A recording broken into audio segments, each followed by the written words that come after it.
नमस्कार दोस्तों, स्वागत है आपका आज के मुख्य समाचार में, जिसमें सबसे पहली और बड़ी खबर में आपको बताएंगे कि सरकार मुद्दों से ध्यान भटका कर रही है काम। अखिलेश का बीजेपी पर हमला, कहा मुख्यमंत्री परमानेंट नहीं। दूसरी ब्रेकिंग न्यूज में जिक्र होगा कि विधानसभा स्तर पर भाजपा कांग्रेस ने फूका छत्तीसगढ़ का चुनावी बिगुल, बूथ स्तर के कार्यकर्ताओं की बढ़ गई पूछ परख। तीसरी ब्रेकिंग न्यूज में आपको बताएंगे कि बिहार में 2023 में होगा बड़ा उलटफेर, तेजस्वी यादव बनेंगे मुख्यमंत्री, बीजेपी के बड़े नेता ने की है ये भविष्यवाणी।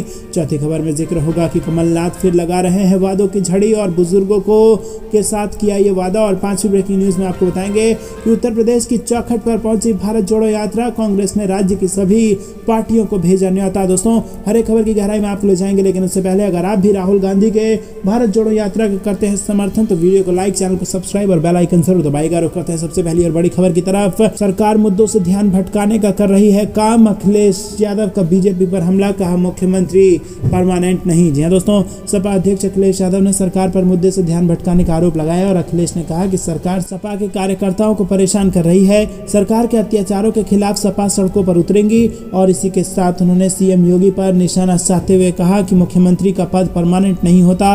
अखिलेश यादव कार्यकर्ताओं से मिलने के लिए जालौन पहुंचे थे। अखिलेश ने कहा कि सरकार समाजवादी पार्टी को कमजोर करने की कोशिश कर रही है और हम सरकार के खिलाफ आंदोलन करेंगे और जरूरत पड़ी तो सरकार के खिलाफ जेल आंदोलन के लिए समाजवादी पार्टी के कार्यकर्ता तैयार हैं। दोस्तों, रुक करते हैं अगली ब्रेकिंग न्यूज की तरफ। विधानसभा स्तर पर भाजपा कांग्रेस ने फूका चुनावी बिगुल, बूथ स्तर के कार्यकर्ताओं की बढ़ गई पूछ परख। जी हां दोस्तों, आपको बता दें छत्तीसगढ़ में होने वाले विधानसभा चुनाव को लेकर राजनीतिक दलों ने तैयारियां शुरू कर दी हैं। दुर्ग जिले में भारतीय जनता पार्टी और कांग्रेस के नेता अब अलग अलग तरीके से अपने कार्यकर्ताओं और जनता के बीच पहुंच रहे हैं। एक और जहां कांग्रेस अपने संगठन को मजबूत करने विधानसभा स्तर की बैठक ले रही है, तो वहीं दूसरी ओर भारतीय जनता पार्टी के नेता विधानसभा स्तर पर सभाएं कर रहे हैं। और इसके अलावा भाजपा नेता कार्यकर्ताओं के घर रुककर उन्हें आने वाले चुनाव के लिए तैयार कर रहे हैं। चुनावी साल में बूथ और वार्ड स्तर के कार्यकर्ताओं की पूछ परख भी बढ़ गई है। अखिल भारतीय कांग्रेस कमेटी का राष्ट्रीय अधिवेशन फरवरी के तीसरे सप्ताह में छत्तीसगढ़ में होने जा रहा है और इसकी तैयारियों में प्रदेश कांग्रेस कमेटी लगी हुई है। आगामी विधानसभा चुनाव के मद्देनजर ये बैठक खास माना जा रहा है। और इससे पहले प्रदेश कांग्रेस कमेटी के अध्यक्ष मोहन मरकाम ने प्रदेश भर में चुनावी बिगुल फूंक दिया है। रुक करते हैं अगली ब्रेकिंग न्यूज की तरफ। बिहार में 2023 में होगा बड़ा उलटफेर, तेजस्वी यादव बनेंगे मुख्यमंत्री, बीजेपी के बड़े नेता ने कर दी है भविष्यवाणी। जी हां दोस्तों, बिहार के पूर्व डिप्टी सीएम सुशील कुमार मोदी ने 2023 को लेकर बड़ी भविष्यवाणी की और कहा कि साल 23 बिहार के लिए काफी उथल पुथल भरा होगा। सुशील कुमार मोदी ने दावा किया कि आने वाला साल बिहार के लिए राजनीतिक रूप से काफी उथल पुथल भरा होगा। बिहार के मुख्यमंत्री के रूप में महागठबंधन का कोई और चेहरा होगा और उन्होंने कहा कि 23 में बिहार के मुख्यमंत्री नीतीश कुमार नहीं होंगे। सुशील कुमार मोदी ने नीतीश कुमार पर तंज कसते हुए कहा कि उन्होंने बिहार को धोखा देने का काम किया है, इसीलिए 2023 में भारी उथल पुथल देखने को मिलेगी। 2023 में तेजस्वी यादव बिहार के मुख्यमंत्री बनेंगे। सुशील मोदी ने कहा कि मुख्यमंत्री नीतीश कुमार में हिम्मत नहीं है पीएम मोदी से आंख मिलाने की, यही कारण है कि कोलकाता में होने वाली बैठक में नहीं जा रहे हैं। दोस्तों, रुक करते हैं अगली ब्रेकिंग न्यूज की तरफ। कमलनाथ फिर लगा रहे वादों की झड़ी, अब बुजुर्गों से किया ये वादा। जी हां दोस्तों, मध्य प्रदेश विधानसभा चुनाव में अब ज्यादा समय नहीं बचा है। साल 23 के अंत महीने में चुनाव हो सकता है और बीजेपी और कांग्रेस अभी से मिशन मोड में दिखाई देने लगी है। आगामी विधानसभा चुनाव को देखते हुए एक तरफ एमपी के मुख्यमंत्री वादों की झड़ी लगा रहे हैं, तो दूसरी ओर कांग्रेस की ओर से पूर्व सीएम कमलनाथ भी पीछे नहीं है। प्रदेश की जनता से एक के बाद एक वादे किए जा रहे हैं। बुधवार को कांग्रेस के 138वें स्थापना दिवस के अवसर पर पूर्व सीएम ने मध्य प्रदेश के बुजुर्गों से वादा किया है कि यदि प्रदेश में कांग्रेस की सरकार बनती है तो प्रदेश में बुजुर्गों की पेंशन 1000 रुपये कर दी जाएगी। और दोस्तों, रुक करते हैं अगली ब्रेकिंग न्यूज की तरफ। उत्तर प्रदेश की चौखट पर पहुंची भारत जोड़ो यात्रा, कांग्रेस ने राज्य की सभी पार्टियों को इसके लिए भेजा न्योता। जी हां दोस्तों, आपको बता दें कि 7 सितंबर को कन्याकुमारी से शुरू हुई कांग्रेस की भारत जोड़ो यात्रा कई प्रदेशों से गुजरती हुई अब उत्तर प्रदेश की चौखट पर पहुंच चुकी है।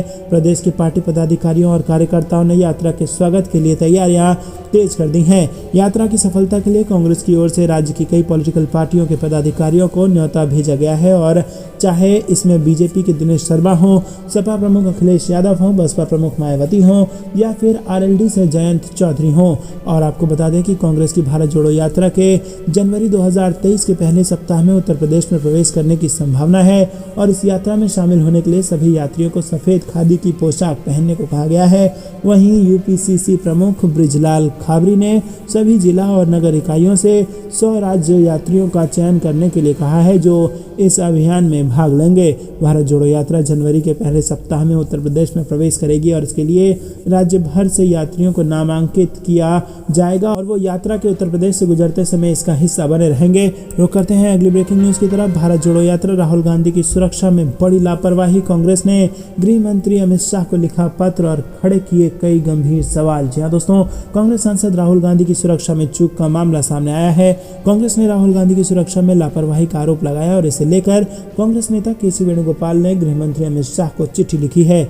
चिट्ठी में वेणुगोपाल ने राहुल गांधी की सुरक्षा बढ़ाने की मांग की और कांग्रेस की ओर से सुरक्षा में लापरवाही का वीडियो भी जारी किया गया है। इसके साथ ही कांग्रेस ने बीजेपी पर यात्रा में खलल डालने का आरोप लगाया है। दोस्तों आपको बता दें कि कांग्रेस का कहना है कि बीजेपी यात्रा में खलल डालने की कोशिश कर रही है। केसी वेणुगोपाल ने कहा है कि राहुल गांधी को जेड कैटेगरी की सुरक्षा मिलने के बावजूद इस तरह की खामी चिंताजनक है। कांग्रेस ने कहा कि भारत सरकार को आगाह करना जरूरी हो जाता है कि हम और संवेदनशील इलाकों में जा रहे हैं, ये तपस्या पूरी होकर रहेगी। रुक करते हैं अगली ब्रेकिंग न्यूज की तरफ। यूपी निकाय चुनाव में ओबीसी आरक्षण पर घिरी बीजेपी तो पिछड़े दलितों को साधने में जुट गई है सपा और बसपा। जी हाँ दोस्तों, उत्तर प्रदेश के निकाय चुनाव में हाईकोर्ट ने ओबीसी आरक्षण को रद्द कर दिया और इसके बाद राजनीति गर्मा गई है। बीजेपी जहां डैमेज कंट्रोल में जुटी है तो वहीं योगी सरकार को घेरने के लिए विपक्षी दलों को बैठे बैठाए एक बड़ा मुद्दा मिल गया है। नगर निकाय चुनाव में ओबीसी आरक्षण के मुद्दे को लेकर सपा प्रमुख अखिलेश यादव से लेकर पल्लवी पटेल, भीम आर्मी के नेता चंद्रशेखर आजाद ने सरकार के खिलाफ मोर्चा खोल दिया है। सपा गांव-गांव, घर-घर जाकर इस मुद्दे को धार देगी और ओबीसी के साथ साथ दलित समुदाय को साधने की कवायद में जुट गई है। बता दें कि यूपी के 760 नगर निकाय में चुनाव होने हैं जिसके लिए राज्य सरकार ने आरक्षण जारी किया था। प्रदेश की नगर निगमों के मेयर, नगर पालिका परिषद एवं नगर पंचायतों के अध्यक्ष और पार्षदों के आरक्षण को लेकर इलाहाबाद हाईकोर्ट में एक याचिका दायर की गई थी जिसमें कहा गया था कि सरकार ने आरक्षण के लिए ट्रिपल टेस्ट का फार्मूला लागू नहीं किया है। कोर्ट में सरकार ने कहा था कि निकाय चुनाव मामले में 2017 में हुए ओबीसी के सर्वे को आरक्षण का आधार माना जाए। योगी सरकार के तर्कों को हाईकोर्ट ने नहीं माना और बिना ओबीसी आरक्षण के तत्काल चुनाव कराने के निर्देश दे दिए। हालांकि कोर्ट से फैसला आते ही योगी सरकार में पिछड़े वर्ग का नेतृत्व कर रहे उप मुख्यमंत्री केशव प्रसाद मौर्य, जल शक्ति मंत्री स्वतंत्र देव सिंह और भाजपा के प्रदेश अध्यक्ष भूपेंद्र सिंह चौधरी तुरंत सरकार व संगठन की ओर से ओबीसी की आवाज बनकर खड़े हो गए। मुख्यमंत्री योगी आदित्यनाथ ने साफ कर दिया कि बिना ओबीसी आरक्षण के निकाय चुनाव नहीं होंगे। इसके बावजूद विपक्ष ने सरकार को कटघरे में खड़ा करना शुरू कर दिया है। अखिलेश यादव से लेकर मायावती तक ने एक सुर में योगी सरकार के खिलाफ मोर्चा खोल दिया है और बीजेपी को आरक्षण विरोधी बताने में जुटी है। मायावती ने कहा है कि हाईकोर्ट का ये फैसला बीजेपी और उनकी सरकार की ओबीसी और आरक्षण विरोधी सोच को प्रकट कराता है। साथ ही उन्होंने कहा है कि इस गलती की सजा ओबीसी समाज बीजेपी को जरूर देगा। निकाय चुनाव के आरक्षण के बहाने मायावती ओबीसी वोटों को साधती हुई नजर आ रही हैं और हाल ही में उन्होंने ओबीसी समुदाय से आने वाले विश्वनाथ पाल को बसपा का प्रदेश अध्यक्ष नियुक्त कर पिछड़ा वर्ग को बड़ा संकेत देते हुए नजर आई। मायावती की मंशा को साफ तौर पर समझा जा सकता है कि वो किस तरह से अपने दलित वोट बैंक को सहेज कर रखते हुए ओबीसी को भी जोड़ने की कवायद कर रही हैं और इसलिए निकाय चुनाव पर हाईकोर्ट से फैसला आते ही मायावती ने बीजेपी को ओबीसी विरोधी बताने में देर नहीं लगाई।